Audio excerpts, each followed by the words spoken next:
eo amin'ny vaovaon'ny fahasalamana kosa indray dia nankalazaina androany ny andro erantany ho an'ny fiahina ara-tsosialy ary isan'ny nankalaza izany isika teto Madagasikara.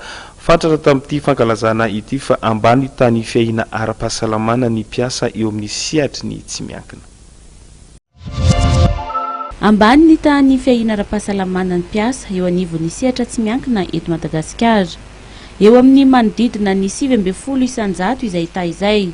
Araka ny nambarany teo anivon'ny ministera ny asa-panjakana androany nandritra ny fankalazana ny andro eran-tany ho an'ny fiahina ara-tsosialy. Tema tamin'ity taona ity dia ny fanatsarana ny fiahina ara-pahasalamana ireo mpiasa tanora sy fanafonana ny fampiasana zaza sambotaona. Izay ny tema tamin'ity. Ny zava-misy ankehitriny mbola ambany ny tany ireo mpiasa izay manana an'izay fiahina ara-pahasalamana izay. Izay zany no izany ministera mpiakatra an'izay sy anatsara an'izay. Ny tena tatitra tonga teto am-perantananay 12 mahery isanjato eo fa mbola misy andrasanay amin'ireo service médical autonome izay mbola tsy nafeny tanteraka ny tatitra tonga fa mety ho tafakatra any amin'ny 20 isanjato izy. Ny aretin'ny taovam-pisefony, ny aretin'ny lalakanina ary ny aretin'ify no aretina telo voalohany tena pahazo ny mpiasa malagasy raha ny tatitra nataony ny amit izay anisan'ireo ivitoeram-pitsaboana miany piasa amin'ny sehatra tsy miankina.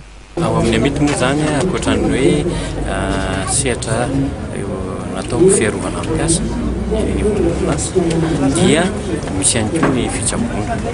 Dia manao zany ny fitsaboana amin'ny aretina amin'ny ankapobeny zany ny amit dia manao ny fitsaboana mety hoe médecine spécialisée ihany koa.